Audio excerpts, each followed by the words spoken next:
My name's Darren McCray. I'm a member of the Caldwell Confederated Tribes. You're going to see me doing a little shaking. You'll hear a tremor in my voice. I have Lewy body dementia. When I was 15 years old, I was in a Native youth program. And I job shadowed a guy on the Spokane res named Neil Abrahamson. He taught me how to set up logging units. I also planted trees and did some tree thinning for the Spokane tribe. A little later on, I bumped knots and cut logs for another company.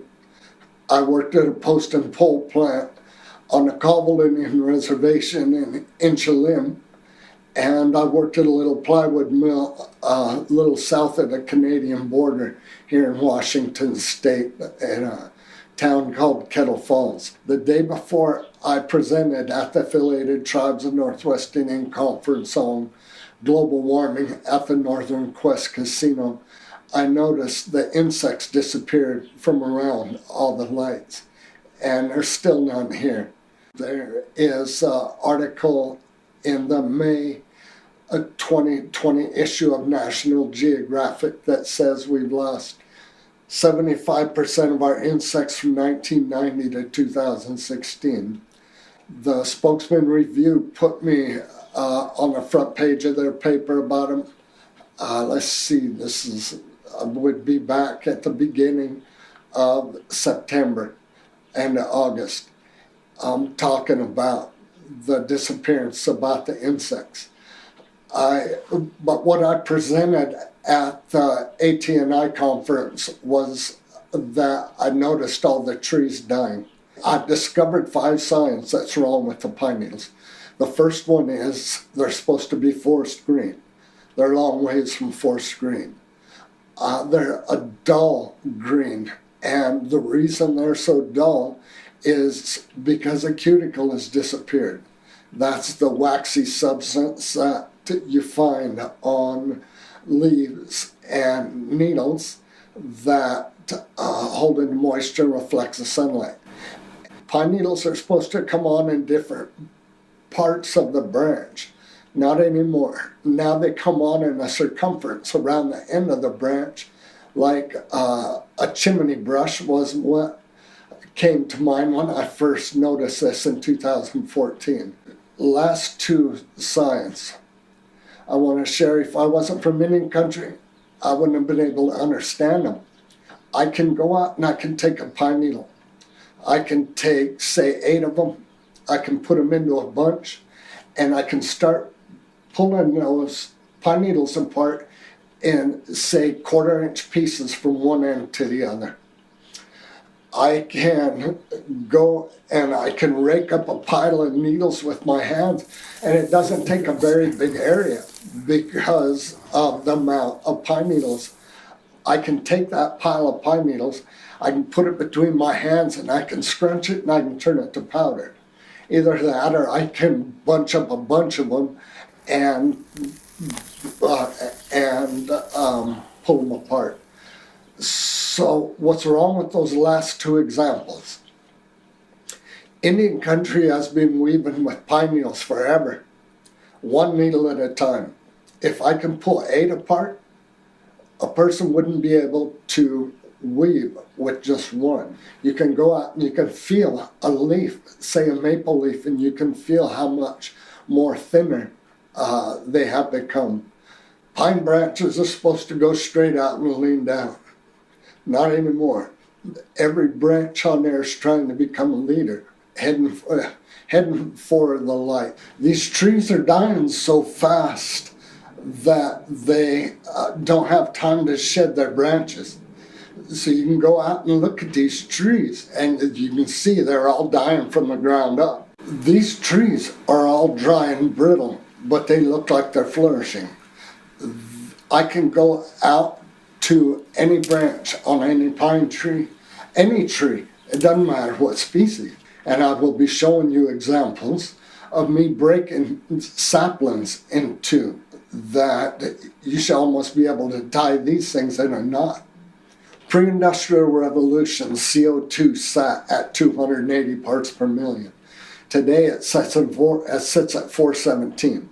That's an increase of about 50%. That elevated levels of CO2 is forcing our vegetation to grow at an accelerated rate. Everything has a tipping point, and these trees have a tipping point.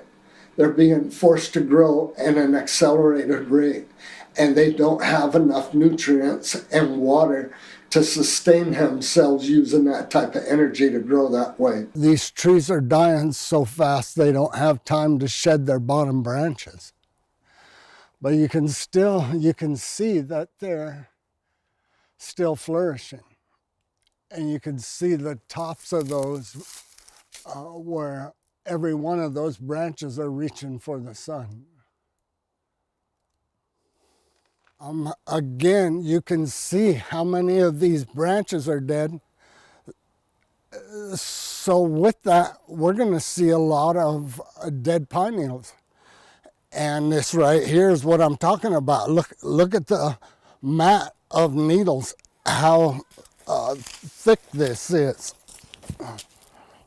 Now this is just a little tiny area right here.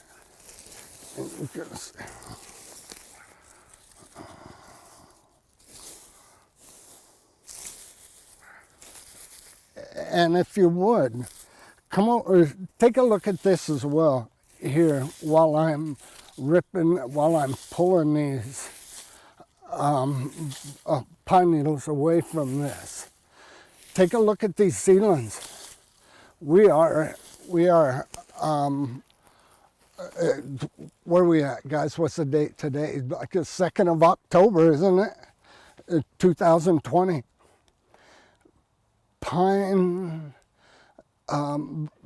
seeds will germinate during the winter, and they'll come up in the spring when the ground is soft and they're able to establish their root system.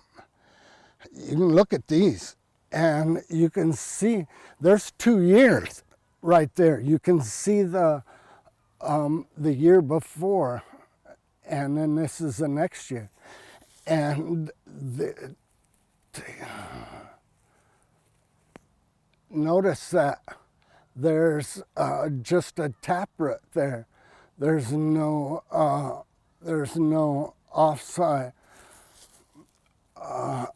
any roots going off to the side. And it doesn't matter. I can pull these up all day long like this. And again, that's 2 years of growth.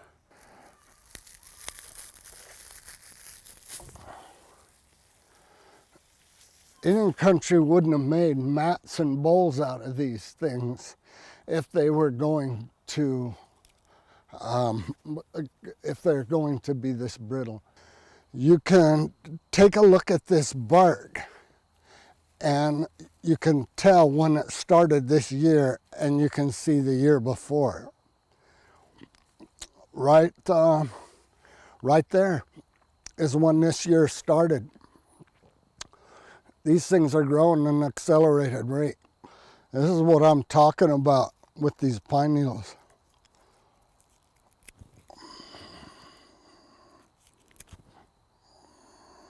When I'm talking about these trees are dry and brittle, but they look like they're flourishing, this is what I'm talking about.